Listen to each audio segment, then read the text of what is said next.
Test. Ladies and gentlemen, this concludes our 3 workshop rounds. Thank you for your participation and for the great energy this morning. Les sessions sont maintenant terminées. Nous prions nos invités d'honneur et VIP de bien vouloir rejoindre le lieu qui leur est réservé pour la pause déjeuner. Cet après-midi, nous reprendrons avec les sessions sur la gestion de crise, puis sur Cyber 2030, avant la cérémonie de clôture et l'annonce des résultats du hackathon qui a eu lieu mercredi. Bon après-midi à tous et bon appétit. Merci. Merci. À 14h30, s'il vous plaît, on se retrouve ici.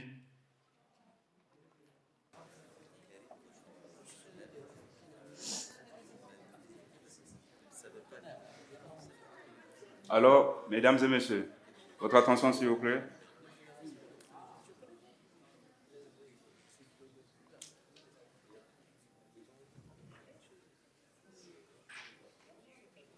Nous espérons que cette pause a été pour vous un moment de joie, un moment d'être heureux et de reprendre de force, parce que ce qui promet de venir par la suite va être aussi un moment très nourrissant.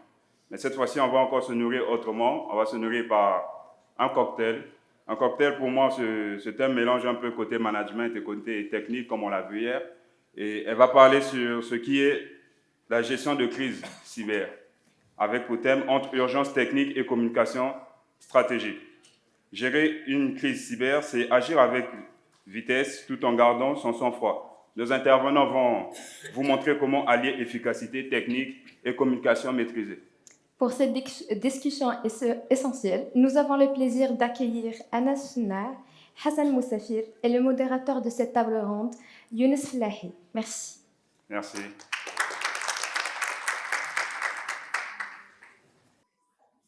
Merci à tous pour votre présence. Donc, je m'appelle Younes Felahi, donc j'ai l'honneur aujourd'hui de jouer le rôle de modérateur. Je vous demande d'être un petit peu indulgent avec moi sur ce volet-là parce que c'est la première fois où je modère une table. Je suis toujours côté expert, côté sachant. Et là maintenant, je vais essayer de sortir de ce rôle-là pour...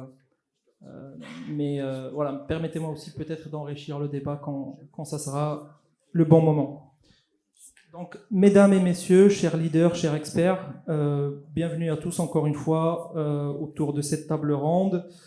Nous allons aborder aujourd'hui non pas un sujet, mais la question centrale de la survie et de la croissance à l'ère du numérique. J'ai bien nommé la gestion de crise cyber. Nous le savons tous, à l'heure où chaque entreprise, quelle que soit sa taille, est une cible potentielle, la question n'est plus de savoir si nous serons attaqués, mais quand et comment. Nous allons nous relever de cette cyberattaque. Le paysage de la menace est un champ de bataille mouvant, où l'attaquant innove souvent plus vite que nous bâtissons nos murs. Pendant longtemps, la cybersécurité a été perçue comme un centre de coût, une contrainte technique, voire un simple firewall par feu, n'est-ce pas, c'est Hassan ? Cette époque est aujourd'hui révolue. Aujourd'hui, la gestion de crise est un exercice de haut voltige stratégique qui unit la tranchée technique, la salle du conseil d'administration et le code civil. C'est le moment où les décisions prises en quelques minutes, qu'elles soient techniques, juridiques ou communicationnelles, définissent l'avenir de notre organisation. Nous avons réuni aujourd'hui un panel d'exceptions pour déchiffrer cette équation complexe. Je vous demande d'accueillir si Hassan Moussafir, donc CISO de Wafa Assurance, qui tient le front au quotidien de la gestion de crise. Monsieur Mehdi Ktani, avocat spécialisé en droit du digital et des technologies de l'information.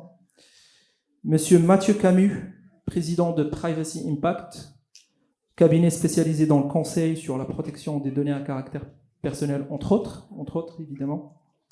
Et Monsieur Anas Chana, founder et CEO de Nucleon Security, une société qui apporte l'innovation technologique indispensable à la survie. Très bien. Est-ce que ça vous convient comme édito ? Est-ce qu'on est là-dedans? Ça vous convient? Très bien, très bien. Alors, en fait, pour décortiquer les meilleures pratiques sur la gestion de crise, ce que je vous propose à tous, c'est de répartir un petit peu ce sujet-là un peu en 4 phases. Donc, avant la crise, on va discuter, on va faire un petit tour de table de qu'est-ce qui se passe avant la crise, qu'est-ce qui se passe pendant la crise, après la crise, et puis on se laissera un peu de vision stratégique, de vision sur l'avenir, de comment on va un petit peu améliorer ce process-là à l'ère des nouvelles menaces émergentes également. Alors, pour cette première phase d'avant la crise, donc nous l'avons appelée comme ça, hein, donc avant la crise, j'ai une première question que je vais peut-être adresser à C. Hassan.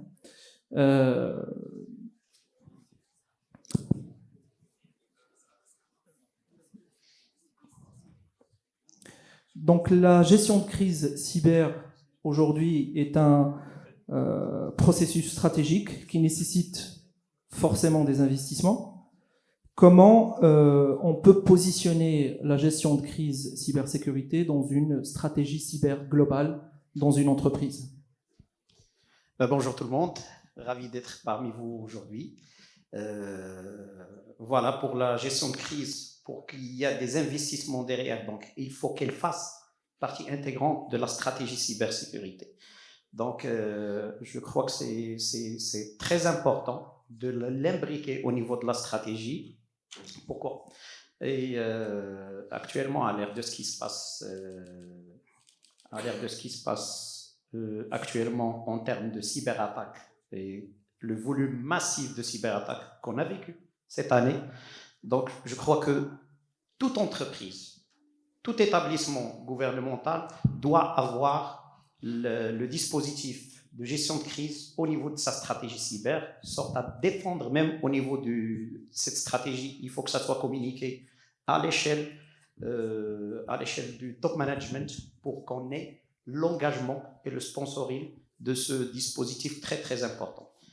Aussi, donc si on parle de la gestion de crise, donc c'est tout un dispositif qui comprend un certain nombre de process, un certain nombre de processus de politique.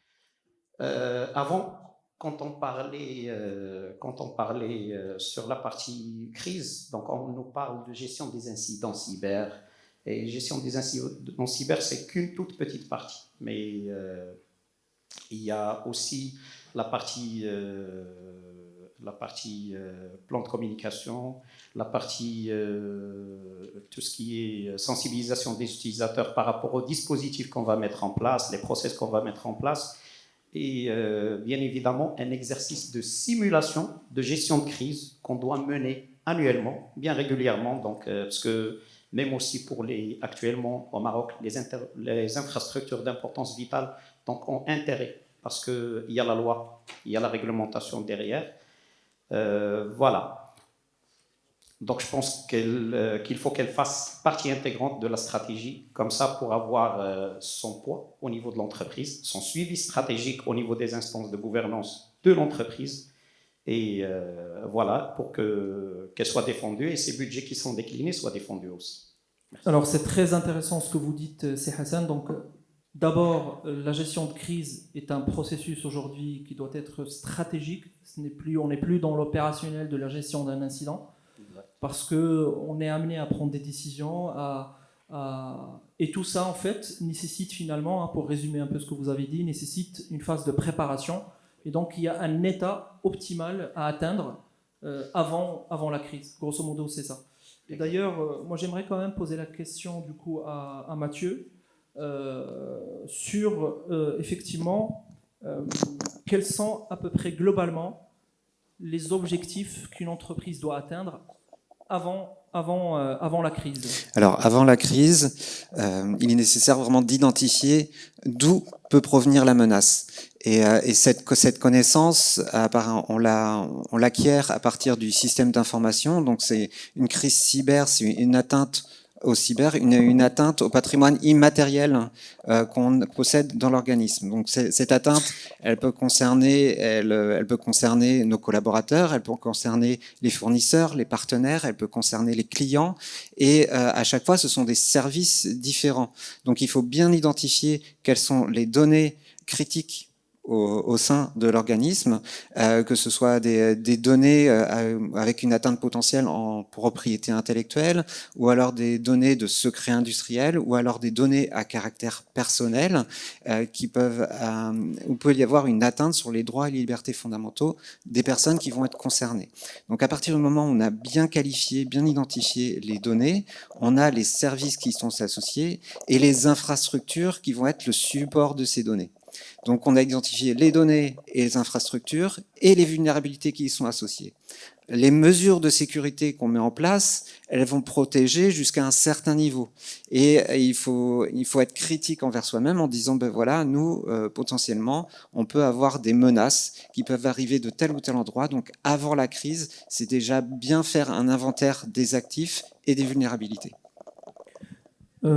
C'est très très bien. Donc cette classification va sortir un certain ensemble d'assets, un certain ensemble de données. Ces données-là, parfois, vont être régies par certaines lois. Les données à caractère personnel, les données qui sont dites sensibles. Et du coup, ma question, elle est pour Maître Ktani. J'ai une question pour vous et je vais la poser de façon la plus large pour vous laisser un peu le choix sur la façon avec laquelle vous allez appréhender la réponse. Mais du coup, que dit la loi sur un petit peu les incidents en cybersécurité de façon large? Est-ce qu'il y a des exigences? Est-ce que la loi nous demande de faire des choses? Et si vous pouvez juste les résumer tel que ça vous vient. Oui, merci pour la question, merci aux organisateurs pour l'invitation. Je rebondis sur ce que disait Mathieu. Toutes ces mesures de prévention, elles sont obligatoires pour certaines entités de l'État et certaines infrastructures d'importance vitale, et elles sont aussi obligatoires pour les prestataires de services numériques tels qu'ils sont définis dans la loi 0520. Toutes ces obligations de prévention, donc parce qu'on est sur la phase de l'avant-attaque, toutes ces obligations de prévention sont contenues dans la loi. Et ce qu'on disait tout à l'heure avec quelqu'un, en discutant largement du sujet, c'est que si ces obligations s'imposent de par la loi 0520 et les décrets et la DNSSI, qui a aussi force obligatoire par ricochet, parce que la loi 0520 y fait allusion, elle fait allusion aux directives obligatoires de l'autorité nationale. Si c'est une obligation pour ces organismes-là qui sont expressément visés par la loi 0520, ça peut servir aussi de meilleure pratique pour les entreprises qui ne sont pas obligées de suivre ces règles de cybersécurité, mais qui ont intérêt à le faire pour se protéger contre les conséquences négatives d'une cyberattaque vis-à-vis de leurs clients, vis-à-vis de leurs fournisseurs, vis-à-vis de leurs prestataires, etc., avec lesquels ils ont des interactions. Et au titre de ces interactions, ils ont des obligations de sécurité, de confidentialité, etc. Donc ces mesures leur servent aussi. C'est ça, c'est très bien. Donc je ne sais pas si... en termes de préparation, il y a aussi un aspect qui est important, qui est la technologie, la mise en œuvre des mesures de réduction de risque, parce que de toutes les manières, il faut aussi se positionner dans le sens où l'incident doit provenir du risque résiduel. C'est-à-dire qu'il faut qu'on connaisse nos risques, qu'on puisse les traiter, et puis le risque résiduel, il faut le surveiller, et puis l'incident, le risque zéro n'existe pas, et à un moment donné, on est confronté à cet incident. Mais du coup, ma question, elle est pour M. Anas. Quelles sont, selon vous, les technologies, les solutions techniques qui nous mettent dans des bonnes prédispositions pour faire face C'est-à-dire que là, on est toujours dans la préparation. Bonjour tout le monde, je suis très ravi d'être là, merci pour l'invitation. Je vais faire un petit préambule avant de répondre à ta question, Science. C'est un sujet qui est extrêmement complexe, ça il faut le souligner. Hein. C'est la gestion, déjà la préparation à la crise et la gestion de crise, c'est un sujet qui est très complexe, qui est complexe par sa nature et qui est complexe parce que c'est le seul moment où tous les acteurs qui travaillent de près ou de loin autour de la data se réunissent. Donc sur le board de crise, on va trouver les RSSI, les responsables de la sécurité opérationnelle, les juridiques, les DPO, potentiellement une société qui travaille sur la partie communication. Et en fait, tous ces gens-là, ils vont travailler sur cette problématique avec un prisme différent. Et c'est ça la complexité de la chose. Parce que c'est un sujet qui est hyper technique. J'espère qu'on n'a pas perdu beaucoup de gens aujourd'hui. Mais typiquement, ce que disait Science, que le risque ou que l'attaque doit provenir principalement du risque résiduel, ça veut dire qu'il faut absolument que tout le risque identifié en amont a été couvert, soit avec des process humains, process technologiques, etc. Donc c'est assez technique et compliqué. Je voulais juste, si on veut tirer un maximum, et si vous voulez tirer un maximum, il y a besoin juste d'un petit peu de concentration. D'un point de vue, pour répondre maintenant à la question, il n'y a pas de technologie miracle. S'il y avait une technologie miracle, on le saurait et il serait sur on va dire des capitalisations mirobolantes. Et on ne gère pas. C'est comme n'importe quel sujet. On ne va pas gérer ce sujet-là juste en empilant des briques technologiques. Et ça, c'est Hassan. Il est le premier à pouvoir le confirmer. Ça doit toujours provenir de sujets de risque. Comment nous, on appréhende ce risque-là. Qu'est-ce qui est le plus important pour nous? Parce que toutes les données, tous les process ne se valent pas. Identifier l'impact on va dire business, l'impact business de la continuité de l'activité, etc. Et là aussi, c'est là où on a abordé le sujet très rapidement, mais d'un point de vue technique, il y a une grosse différence. C'est pour ça qu'il y a deux appellations, gestion d'attaque et gestion de crise, ou management d'une alerte de sécurité, etc. C'est juste des sous-ensembles d'une gestion de crise globale, et en fonction de comment on a qualifié le risque, comment on a qualifié l'attaque, par exemple, on va déclencher ou non un certain niveau. On va pas tous les 4 matins appeler le PDG pour lui dire on a une crise à gérer. C'est pour ça qu'il y a ce ranking ou cette classification qu'on doit faire.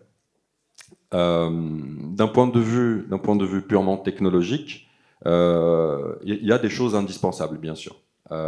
Toutes les technologies ne se valent pas, toutes les technologies ne sont pas indispensables, mais d'un point de vue technologique, la première brique qui est juste indispensable, c'est la visibilité. C'est une technologie, on peut l'appeler comme on veut, on peut l'appeler XDR, EDR, SIEM, il y a 1001 technologies, on peut l'appeler comme on veut, et c'est encore une fois en fonction du besoin du client, en fonction du besoin de l'entité.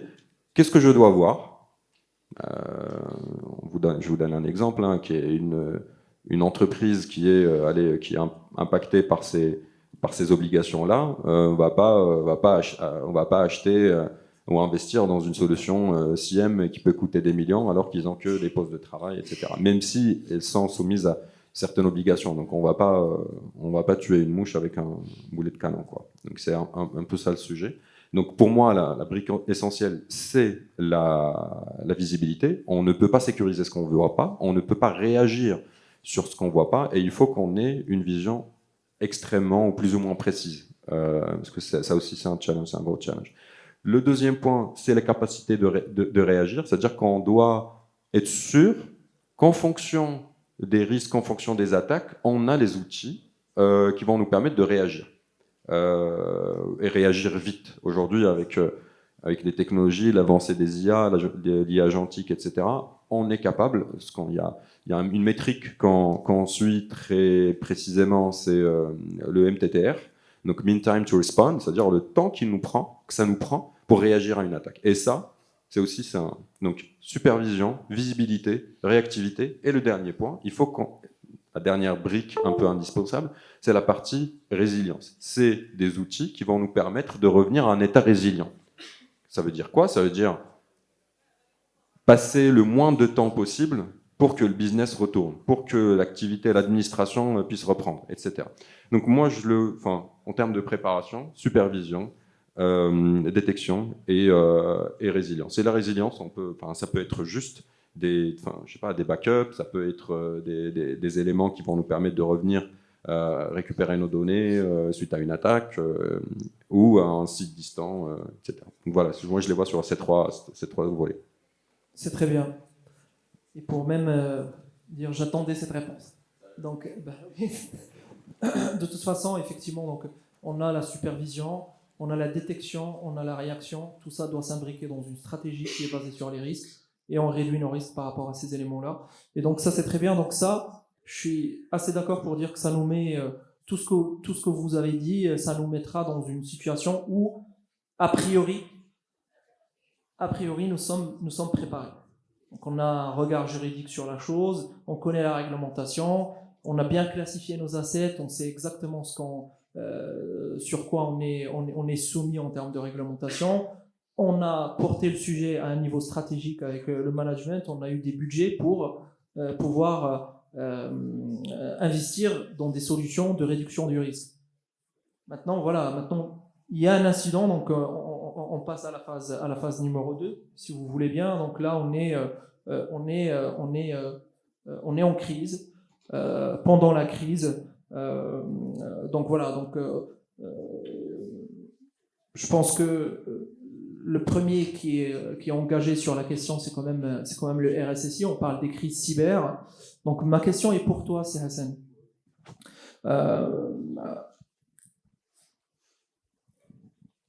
On est souvent confronté à des décisions complexes en tant que RSSI au moment de la crise, des décisions qui doivent se prendre sur un moment de stress en peu de temps.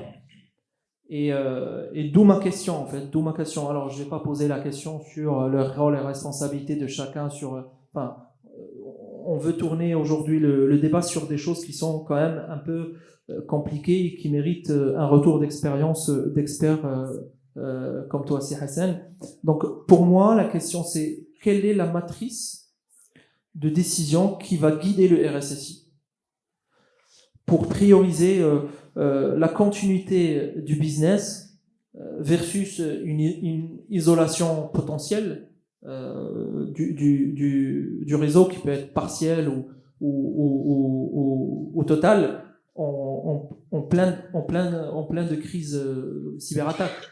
Autrement dit,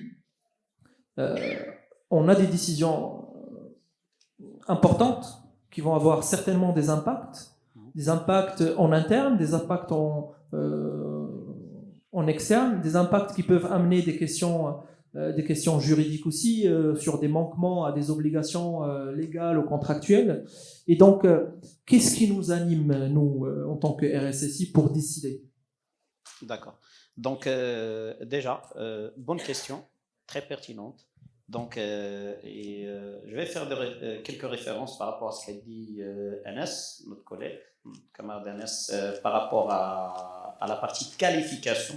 Et là, c'est le rôle du RSSI. La première des choses, quand il y a l'incident qui se produit, incident cyber, donc il faut déjà avoir le seuil d'impact de cet incident. Pour définir le niveau d'escalade qu'on aura à suivre, parce qu'on ne va pas embêter le top management, mais parfois donc, on est amené à le faire donc, dans des cas pour prendre des décisions rapides. Parfois, on est sur des cellules de crise flash, à chaud, donc, parce que parfois, ça s'attend pas. Il y avait des décisions qui ont été prises cette année suite à des incidents cyber qui sont produits chez d'autres entreprises, mais suite à ça, on était en pleine, donc je tiens même à partager notre retour d'expérience. On était à minuit, en pleine cellule de crise, donc là où on a fait réveiller tout le monde pour prendre une décision sur le confinement de nos SI. Donc, chose qui a été, je pense, réalisée par pas mal d'entités ici au Maroc. On sait très bien que parfois on est sur des systèmes qui nécessitent des mises à jour, mais il y a des impacts budget, des impacts business surtout, par rapport là où on prend la décision de les isoler, de ne pas les exposer.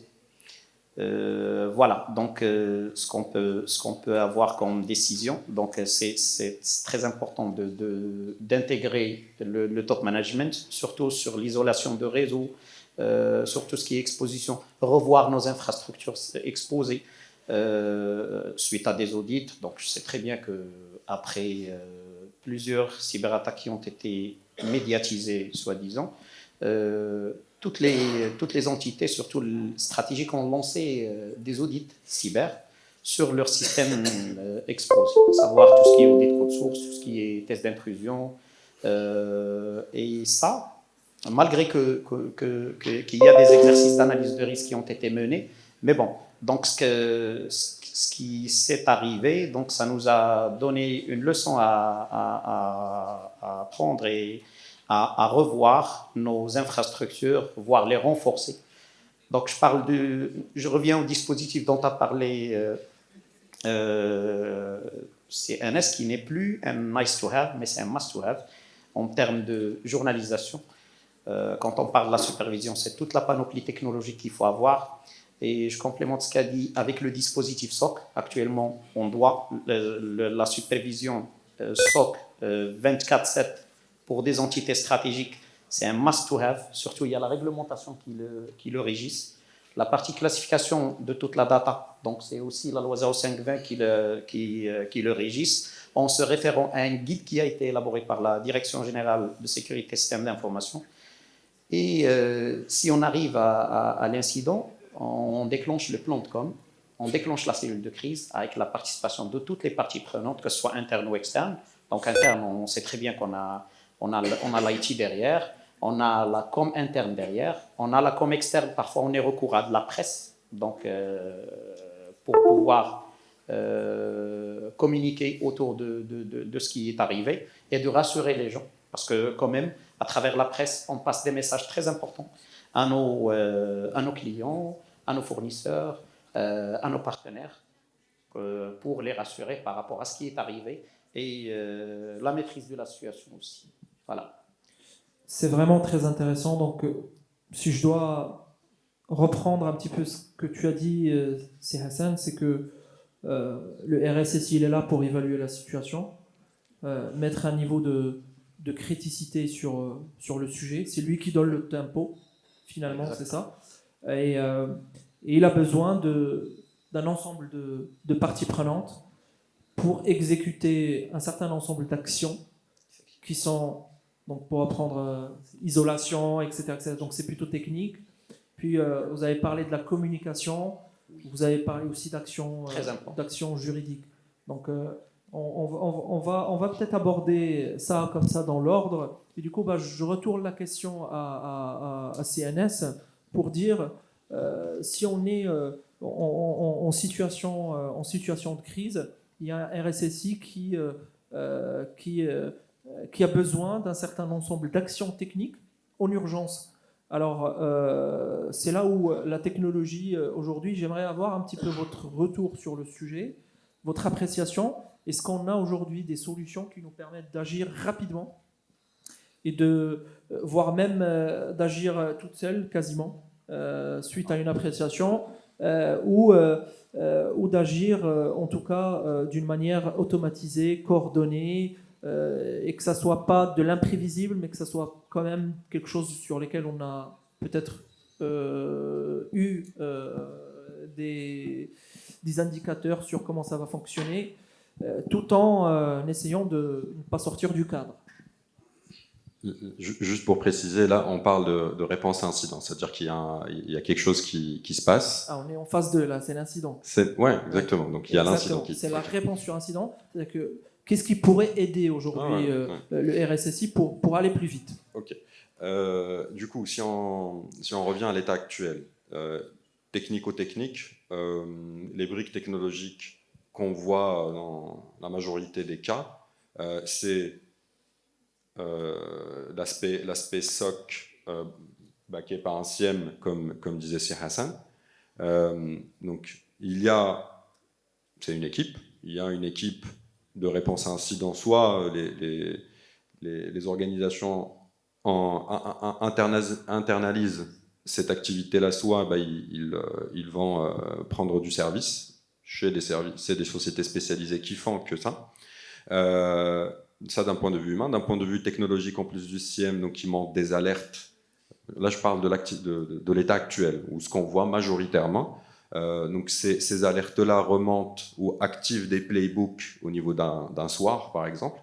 Un SOAR, c'est un système qui va faire des actions en fonction d'un input qu'on lui donne. Par exemple, il y a une alerte qui dit cette IP, elle est en train de faire une attaque par brute force sur ce compte, par exemple.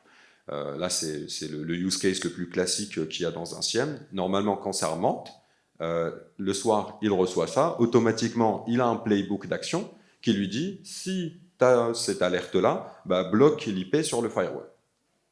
Ça, c'est un peu l'état. Le constat, c'est quoi? C'est que hyper coûteux à mettre en place et hyper coûteux à maintenir. C'est-à-dire, aujourd'hui, on a un SOAR, par exemple, on va investir un maximum, on va faire appel à des entreprises spécialisées pour nous développer des use cases pour faire des réponses à incidents, etc. Réponses à des actions, à des alertes SIEM. Et imaginons, on a tout mis en place, notre firewall, c'est forcément un autre éditeur, hein. C'est juste des connexions via API ou autre. Demain, l'éditeur du firewall a mis à jour sans firmware, a mis à jour ses API, etc. Et donc du coup, le playbook qu'on a mis de réponse, il marche plus.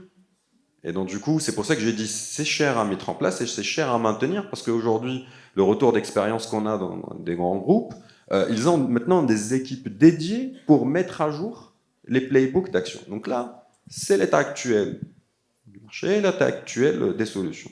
Si on parle de l'état de l'art, ça veut dire, aujourd'hui, avec les technologies actuelles, qu'est-ce qu'on a pu faire et qu'est-ce qu'on peut faire. Aujourd'hui, qu'est-ce qu'on a pu faire? C'est développer et se baser sur toute l'IA agentique. Un agent IA, c'est un agent qui est entraîné sur des domaines spécifiques LLM. Donc c'est pas des LLM comme utilisés par exemple chez Mistral ou autres, qui sont entraînés sur étoile, hein, sur tout Internet, toute la documentation, etc. Là, c'est domaine spécifique. Ça veut dire que c'est des LLM qui sont entraînés sur de la cybersécurité, de la documentation d'un éditeur, etc., sur la réponse à incident. Et qu'est-ce qu'on va faire? C'est que ces domaines spécifiques LLM et ces agents qui utilisent ces domaines spécifiques LLM, on va leur donner, d'une manière plus ou moins de configuration, hein, leur donner les accès aux équipements sans faire de playbook statique. C'est-à-dire, moi je lui dis, mon agent, bonjour, tu es bien entraîné, tu as accès à mon firewall, à ma boîte mail, à mon tenant Office Microsoft 365, à mon Google Workspace, à tout, à mon Azure, etc. Tu as accès à tout. Avec tes connaissances, quand je reçois une action ou une alerte, il faut que tu prennes... faut que tu construises ce playbook à la volée. Et c'est ça l'état de l'art. C'est-à-dire, aujourd'hui, on est capable Quand on dit on, c'est nous chez Nucléant, et je pense que les autres éditeurs aussi sont capables aussi de fournir ce type de service. C'est que on est capable de dire alerte en input, agent IA bien entraîné, informé, etc., qui a toutes les connexions, bah, il va lancer les actions et construire le playbook pour mitiger cette attaque. Et donc construire le playbook, mais l'exécuter. C'est-à-dire c'est lui qui va dire, bah voilà, moi sur cette attaque-là, je dois bloquer le compte Microsoft de cet utilisateur-là qui se fait bombarder, bloquer cette IP, envoyer un mail, envoyer un mail au RSSI, etc. Donc il peut faire tout ça. En revanche, là, la technologie, maintenant, elle a dépassé comment on appelle ça, a dépassé la psychologie. C'est-à-dire aujourd'hui, on a fait une étude chez Nucléant, c'est qu'on a demandé à nos clients, on leur a dit, si on a cet agent, quel est votre niveau de confiance pour qu'il soit en full autonomie, que tu lui donnes les clés de la maison et qu'il fasse le taf. Zéro. C'est-à-dire, et donc du coup, après plusieurs itérations, aujourd'hui, on rejoint un peu le principe de human in the loop. Donc aujourd'hui, le playbook il est construit, human in the loop, le RSSI, le SecOps, etc. Il reçoit une notif et il dit, voilà les actions qu'il faut prendre, soit tu les prends, soit tu me laisses les prendre, etc. Donc voilà un peu une vision terrain sur l'état actuel, SIEM, SOAR, etc., et l'état de l'art opérationnel aussi. C'est très intéressant, ça ressemble un peu à la voiture autonome, mais qui n'est pas tout à fait autonome, puisqu'il faut à chaque fois poser la main dessus. Donc c'est en moins un principe de sécurité sur l'IA. Non, mais c'est très intéressant, ça veut dire qu'aujourd'hui, le RSSI, quand il va déclarer sa cellule de crise, il a quand même des bonnes prédispositions technologiques sur le marché qui permettent de faciliter l'accès à la réponse aux incidents, voire même de l'automatiser totalement ou partiellement. On verra comment notre esprit psychologique avance sur le sujet. Non, mais du coup, en fait, il n'y a pas que ça, il y a aussi des actions juridiques, parce que on est amené souvent peut-être à construire des dossiers pour aller porter plainte, des choses comme ça, puis on nous demande des documents, on nous demande d'expliquer ce qui s'est passé et de le prouver. Donc du coup, en fait, ma question, elle est plutôt pour Maître Ktani. Quelles sont, selon vous, les bonnes pratiques en termes de gestion de crise, d'un point de vue légal, pour protéger les preuves numériques, et est-ce qu'il y a autre chose? Voilà, c'est encore une fois une question ouverte, parce que nous, on ne connaît pas trop le domaine juridique, mais à tort ou à raison d'ailleurs, mais en tout cas, je suis tout à fait intéressé de vous écouter là-dessus. Vous connaissez peut-être le domaine juridique mieux que moi, je connais le domaine technologique. J'étais comme un enfant à regarder, à écouter ce que disait notre collègue sur la partie IA agentique. C'est la fiction qui rejoint la réalité. On espère que les psychologies vont évoluer dans ce sens-là, mais en tout cas, c'est aligné avec les exigences légales d'avoir en place des mesures de prévention. Pour le fait de rassembler des preuves. Alors, il y a, pour donner une réponse directe, que je vais développer un peu plus tard, mais déjà la réponse directe, c'est il faut amener un huissier de justice au moins pour venir constater sur place, sur les machines, qu'il y a des traces digitales qui ont été laissées. J'imagine que les cybercriminels essayent de laisser le moins de traces possible. Je parle sous le contrôle des techniciens, mais s'ils en laissent et si on est capable de les ressortir sur un écran d'ordinateur, il faudrait ramener un huissier de justice pour qu'il constate que cette trace-là figure bien sûr notre ordinateur, sur nos machines, sur nos serveurs, autre chose. Donc un huissier de justice au moins, idéalement un expert assermenté auprès des tribunaux pour pouvoir aussi réaliser une expertise qui servira de préalable, de base, pour prouver certains agissements de ces cybercriminels. Ensuite, étant donné que c'est en général des infractions à caractère pénal, des intrusions dans des systèmes automatisés qui sont punis par la loi et réglementés par le code pénal à travers la loi 0703 qui a introduit de nouveaux articles dans le code pénal, eh bien, lorsqu'une plainte est déposée, les services de police et de police scientifique, de police informatique, auront la tâche plus ou moins lourde de venir investiguer sur place. Idéalement, on leur laisse quelques traces, mais eux auront la possibilité et ont les moyens techniques pour venir aussi établir la preuve, parce que quand on est plaignant sur le volet pénal, on n'a pas forcément l'obligation d'avoir toutes les preuves au moment où on dépose sa plainte. On dépose sa plainte auprès du procureur et on demande au procureur de demander au service de police judiciaire de faire leur travail aussi d'investigation, parce que au-delà de notre sécurité en tant qu'entreprise, c'est la sécurité globale de l'environnement économique ou de l'État qui est menacé. Et donc, le procureur, étant donné que c'est une infraction pénale, est partie au procès. Il défend les intérêts de l'État aussi, et à ce titre-là, a intérêt à ce que des preuves soient rassemblées. Donc, tout le travail de la police judiciaire aussi qui complète notre travail de rassemblement des preuves par le biais de l'expertise et par le biais de l'huissier de justice. Très intéressant. C'est Hassan, tu veux rebondir sur ce qu'a dit, mais Oui. je me permettrai aussi de dire qu'on n'a pas souvent le réflexe de penser à ce genre de détails hein, dans nos process. Ouais. Il faudrait qu'on prenne l'habitude un peu plus à considérer ces aspects-là. On s'arrête sur les grandes lignes de la loi, mais on va pas un peu dans la profondeur. Peut-être, effectivement, il faut qu'on appelle des experts. Oui, donc voilà, je tiens à complémenter ce qu'a dit Siktiani. Au niveau de l'entreprise, ça c'est le post-constitution du dossier. Mais bien avant, donc, est tel que stipulé dans le standard international de la ISO 27001, dans la norme, sur le volet juridique. Donc, il faut qu'on ait un process de gestion de collecte de preuves.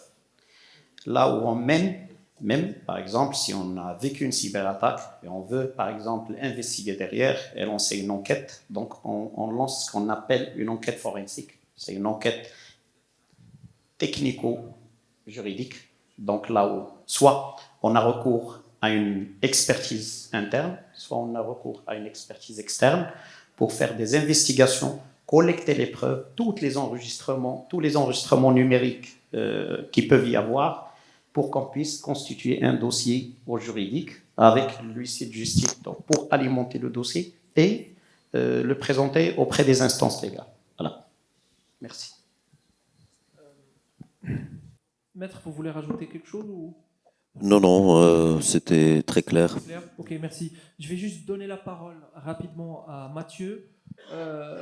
Qu'est-ce que vous pensez de tout ce qui a été dit sur les trois interventions? Je voudrais rajouter un point sur le côté humain, parce que effectivement, il y a les aspects, donc les aspects gestion du système d'information, c'est un service support pour l'activité métier, donc de l'administration ou de l'entreprise qui est concernée par l'attaque cyber en cours. Et c'est une source de stress pour eux, mais c'est aussi une source de stress pour les métiers qui doivent poursuivre leur activité dans des conditions dégradées, ou lorsque l'activité est stoppée, c'est comment reprendre l'activité dans les meilleures conditions. Donc même aussi au préalable, on a effectivement produit une procédure de gestion de crise et construit également une cellule de crise. Le jour J, il y a un stress qui est partagé par les équipes techniques, par les équipes juridiques et par les équipes métiers. Et pour éviter que ce stress ne se transforme en panique, il y a un besoin d'échange, de communication qui est encore beaucoup plus fort qu'au quotidien, en temps normal. Et à ce titre, il y a un acteur qui me semble important. Il y a un coordinateur de crise, mais il y a également un agent de liaison. C'est la personne qui va courir un peu partout pour savoir où en sont les différentes personnes dans la résolution de la crise, afin que tout le monde soit au même niveau d'information. Et c'est un acteur qui est très très rassurant et qui permet de diminuer le stress. Et en termes de stress, c'est parce que le stress, c'est un facteur de fatigue. Et parfois, il y a les attaquants qui vont jouer sur ce facteur de fatigue pour réussir leur attaque.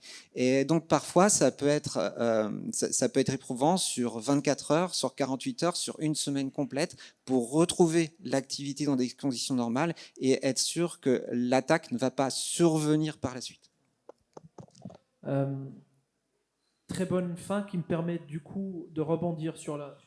Oui, bien sûr, je t'en prie.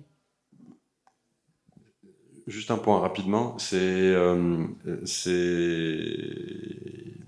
les gestions de crise récursives, c'est-à-dire qu'il ne faut pas oublier qu'en pleine crise, on peut se faire attaquer.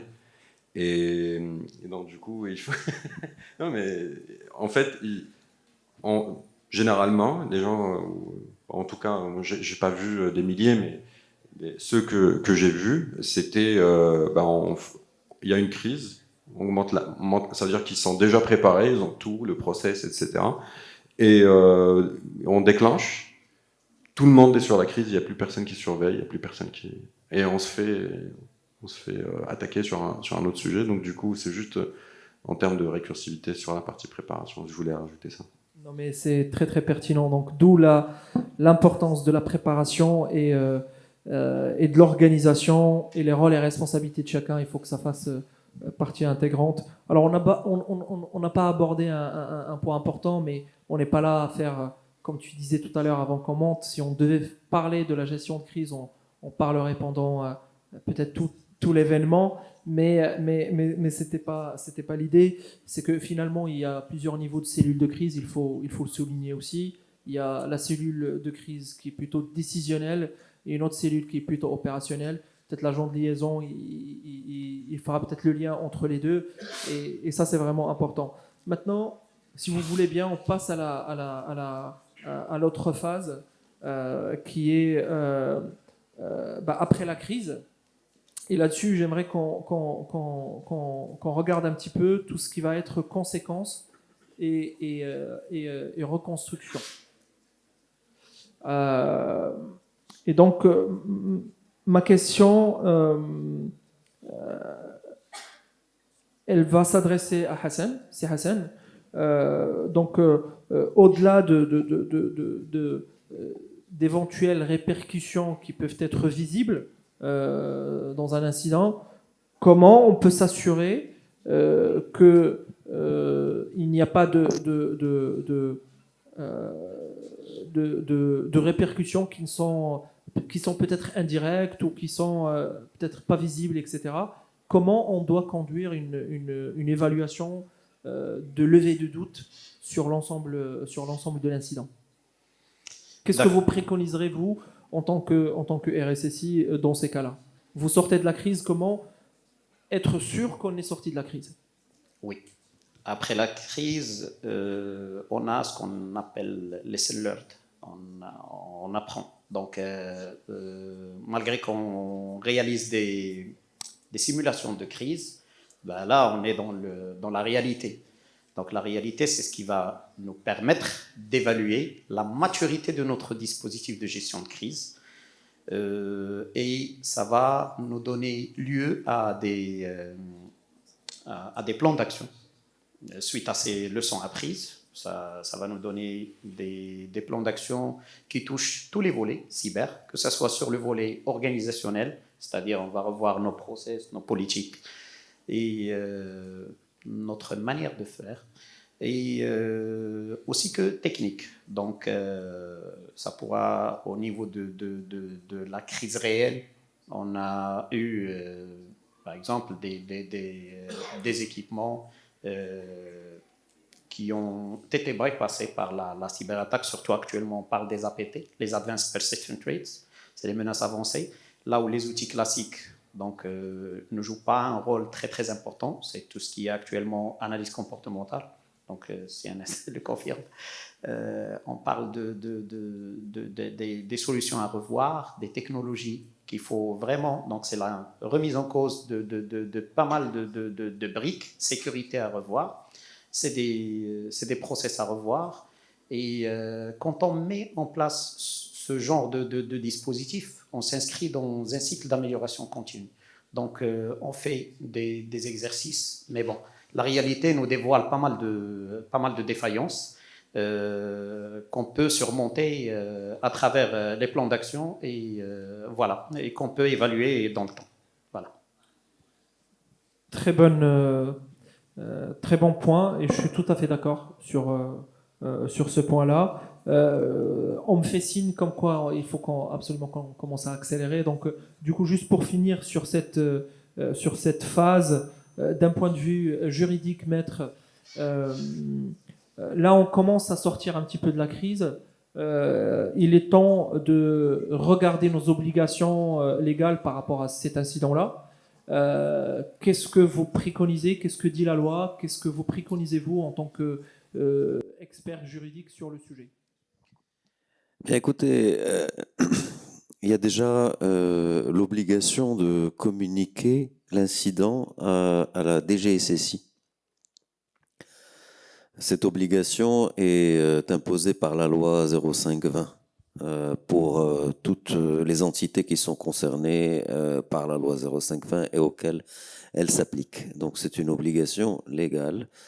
Si ce n'est pas fait, ça peut engendrer des conséquences fâcheuses pour l'entreprise et des sanctions pénales même. Donc, au niveau de la 0520, il y a donc l'obligation de notifier à la DGSSI, c'est très important. Ensuite, au niveau de la loi 0908 relative à la protection des données à caractère personnel, cette obligation n'existe pas, mais à notre avis, il est important que cette démarche soit faite de notification à la CNDP, parce que ça permet d'anticiper les recours qui seront faits potentiellement par les victimes de cette cyberattaque à la CNDP pour dire voilà, nos données ont fuité, nos données ont été confiées à tel responsable de traitement, elles ont fuité, etc. Si la CNDP sait déjà que cet incident a eu lieu, eh bien, elle est déjà préparée. Nous, en tant que victimes de la cyberattaque, on sera mieux traités par la CNDP que si on n'avait pas notifié. Et contrairement à d'autres pays et dans d'autres réglementations, Mathieu pourra le confirmer, l'obligation, la notification de la CNDP n'est pas obligatoire. On a nos clients qui nous appellent de l'étranger en nous disant il s'est passé ci et ça qui a impacté le Maroc, on est en panique, en Europe on a des délais très courts, qu'est-ce qu'on doit faire au Maroc? On leur dit c'est pas une obligation, mais ça peut être utile de le faire dans le sens que j'ai dit. Après, la communication de façon plus large, c'est-à-dire envoyer un email à chaque personne dont les données à caractère personnel ont été impactées par la cyberattaque, par exemple, c'est pas aussi une obligation légale au Maroc, mais des entreprises nous ont demandé si elles pouvaient le faire dans un souci de transparence et pour respecter des obligations plus larges et plus générales de transparence, d'éthique, de traitement des données à caractère personnel avec, on va dire, avec honnêteté. Et donc, dans ce cadre-là, une communication large peut être envisagée, bien sûr, en prenant des pincettes. Vous parliez tout à l'heure de communication et d'agences de com, etc. Sous d'autres cieux, les avocats sont intégrés dans cette cellule de crise le plus tôt possible. et au plus tôt. Malheureusement, au Maroc encore, le juridique est vu comme un centre de coupe, hein, comme une sorte de profit, pour reprendre ce qui se disait tout à l'heure par rapport à la cybersécurité. Et le shift commence à se faire, mais trop lentement. Mais je suis convaincu que comme le shift de demande du conseil juridique s'est fait, le conseil dans ce genre de situation va être de plus en plus valorisé et mis en place. Mathieu, est-ce que tu penses que l'Europe est un peu plus exigeante sur ces aspects-là? Alors, il y a différentes strates. Dès lors qu'il y a un incident de sécurité qui est identifié, il y a le DPO et le RSSI qui vont analyser la nature de l'incident. Dès qu'il y a des données à caractère personnel qui font l'objet de cet incident devient une violation de données. Et à partir du niveau de violation, du niveau d'impact sur les personnes de cette violation, va y avoir différents effets. Si cette violation fait l'objet d'impacts très négligeables, c'est-à-dire les personnes, elles vont être gênées, mais de manière très mineure, là, l'incident, il reste notifié en interne. Si l'incident a un impact sur les droits et les libertés des personnes, les personnes, elles n'ont plus accès de manière temporaire à leur compte bancaire, mais à leur relevé de compte bancaire, etc. Donc, c'est pas si impactant que ça, mais ça peut être gênant dans certains cas. Alors, on est obligé de notifier l'autorité de contrôle, donc la CNIL en France, sous les 72 heures. Mais ça ne veut pas dire qu'il faut attendre 72 heures. On doit les prévenir le plus tôt possible, dès lors qu'on a un minimum d'informations, parce que l'autorité de contrôle va se mettre en relation avec les autres autorités pour éviter que ça fasse boule de neige. S'il y a plusieurs acteurs qui sont attaqués dans le même temps, et si jamais il y a un impact élevé sur les droits et les libertés des personnes, donc là, c'est plus uniquement les relevés bancaires, mais ça va être les cartes bancaires qui fonctionnent plus. Dans ce cas-là, on est obligé de notifier individuellement les personnes concernées. Dès lors qu'il y a des données de santé qui sont concernées, en plus de l'autorité de contrôle, il y a l'autorité de régulation de la santé qu'il faut. Et si jamais on est un organisme de besoins essentiels, il faut également en alerter, donc l'équivalent de la DGCC, l'ANSSI à la CNIL. Et ce sont des acteurs qui, chacun dans leur domaine, vont réagir de manière très rapide, en mode conseil, pour éviter la programmation. Parce que ce que j'aimerais rajouter, c'est que dans le cas d'une attaque, l'organisme, l'entreprise ou l'administration, elle est elle-même victime.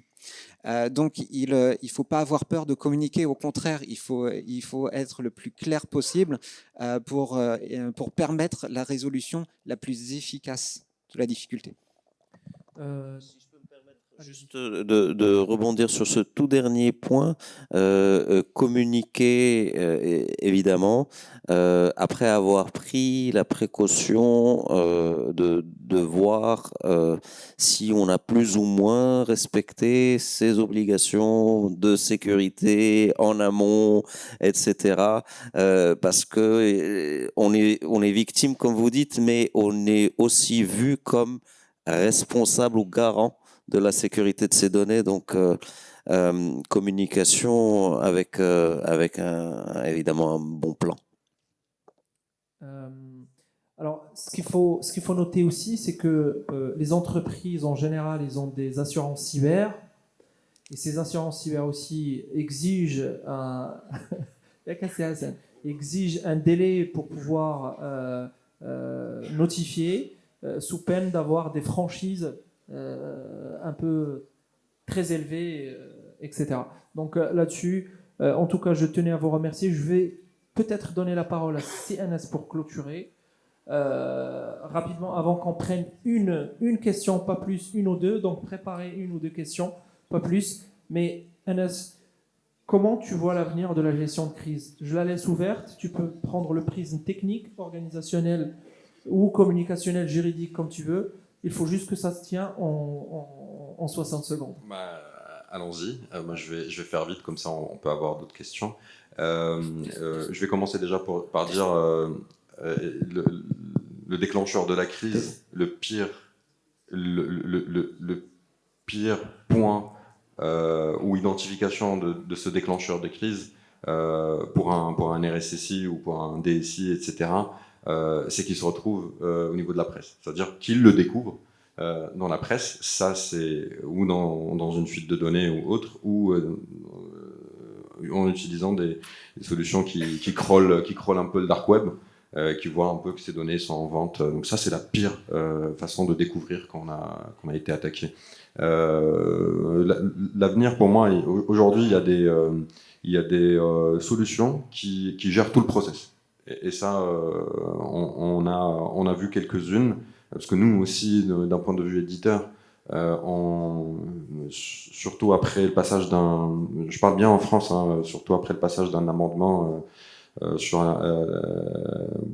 le volet où, on va dire, pour interposer Nice 2 au niveau de la loi.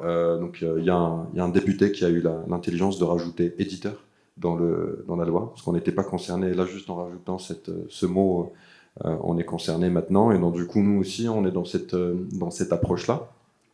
Qui va être élargie bien sûr. Donc l'avenir, des solutions qui vont nous faciliter la tâche, parce qu'à un moment donné, quand c'est écrit, comme disait Monsieur Camus tout à l'heure, on est sous stress. Le process, il peut être sur la table, on le voit, mais on le voit pas.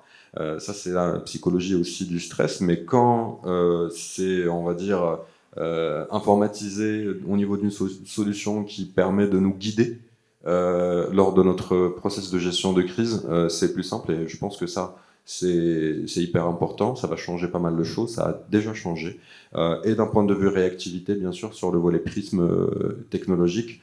Aujourd'hui, déjà, la partie génétique et IA d'une manière globale, mais les génétiques, il a tout chamboulé. Et je pense qu'il y a aussi de quoi faire sur la partie gestion de crise.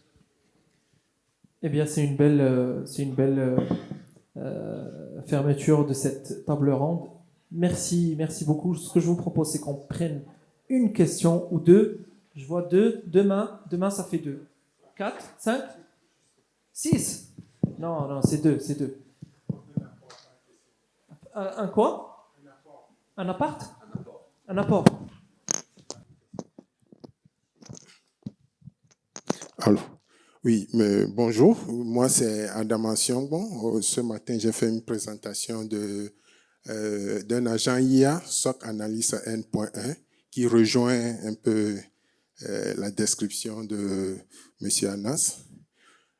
Concernant la communication, comme je fais de la cyber threat intelligence, c'est très indispensable. Et puis, beaucoup de gens font aussi de la confusion. C'est-à-dire que, moi, par exemple, quand je fais de recherche, je suis tout le temps dans le dark web pour aller prendre les informations, les sites, des fuites de données. Et principalement, vous avez sur les sites russes, où même déjà pour avoir l'information, il faut payer, il faut souscrire. Donc, vous allez là-bas, vous prenez des informations, vous venez, vous dites que voilà, il y a telle entreprise où la base de données de l'entreprise est vendue en ligne avec un échantillon. Vous travaillez sur l'échantillon, vous revenez, vous faites un post pour dire que telle entreprise a subi une cyberattaque ou la base de données se trouve sur un site de fuite de données. Donc, comment réagit l'entreprise tout de suite? L'entreprise dit qu'on est en train de salir son image, alors qu'il gère les données personnelles de beaucoup de clients, beaucoup de millions de personnes.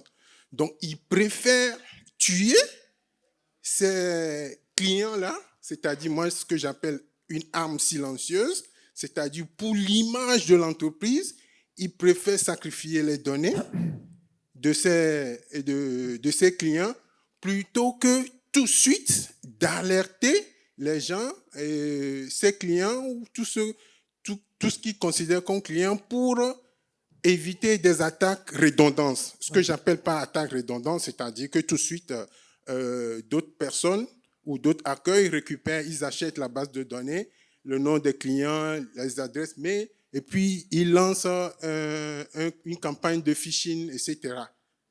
Merci beaucoup pour ce témoignage très, très enrichissant, un peu technique, mais néanmoins, une question, s'il vous plaît. Allez-y. Alors, bonjour, Mouad Moussaïf, étudiant en troisième année génie informatique au sein de l'école high-tech. Et ma question est la suivante. Lors d'une cyberattaque dans une conférence, par exemple, ou dans un événement plein public, comment gérer simultanément la réponse technique et l'image de l'organisation devant un public en direct?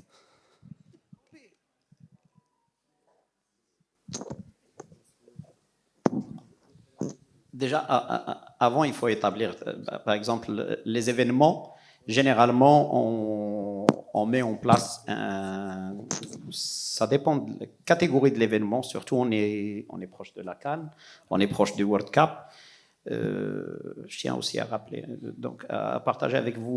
Donc, on a eu une table ronde avec un RSSI d'un groupe pétrolier du Qatar.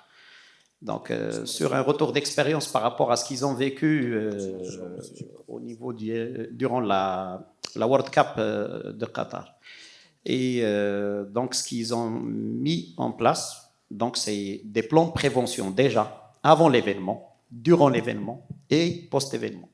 Et ce qui a été évoqué de sa part, c'est qu'ils ont eu des attaques massives, des tentatives massives de phishing, que ce soit avant l'événement, durant l'événement et post-événement. Donc pour moi, il faut déjà établir un plan de prévention. Déjà être sur plan de prévention sur les deux volets. Toujours, je dis, l'organisationnel et opérationnel ou bien technique. Aussi, il faut qu'on sensibilise les gens par rapport à ces types d'attaques. Voilà, donc ces trois volets, que ce soit sur la partie techno, sur la partie gouvernance ou bien stratégie plus l'humain, donc déjà que les gens soient sensibilisés sur s'il y a par exemple un événement qui se produit de ce genre-là, on sait très bien quel est le process à suivre, donc, et comment on le gère. Donc, pour avoir une bonne maîtrise de ce type d'incident. Si Anas, tu veux rajouter quelque chose? Je rejoins Si Hassan sur ce point-là. Et c'est hyper pertinent comme question parce que l'impact, il est très important parce que ça peut avoir un impact humain. Je vous donne un scénario très simple. Imaginez quelqu'un, il a réussi à craquer le mot de passe du compte officiel de la fédération pendant l'événement et il a soumis un message qui dit distribution de tickets gratuits pour le match blabla à ce point-là pendant 30 minutes. Et là, le mouvement de foule qu'il va y avoir, donc il peut y avoir des pertes humaines, etc. Donc effectivement, il y a cette partie prévention, mais ce que je voudrais rajouter, c'est vu la nature hybride, donc humain, cyber, ça commence par la cyber et ça va impacter l'humain, il faut réfléchir aussi au plan de mitigation, identifier déjà ces risques-là, il faut qu'ils soient identifiés, ne pas rester uniquement dans un prisme cyber, mais intégrer le prisme sûreté, et identifier des scénarios de risque hybrides, comme ça. Voilà. Merci à tous et à la prochaine.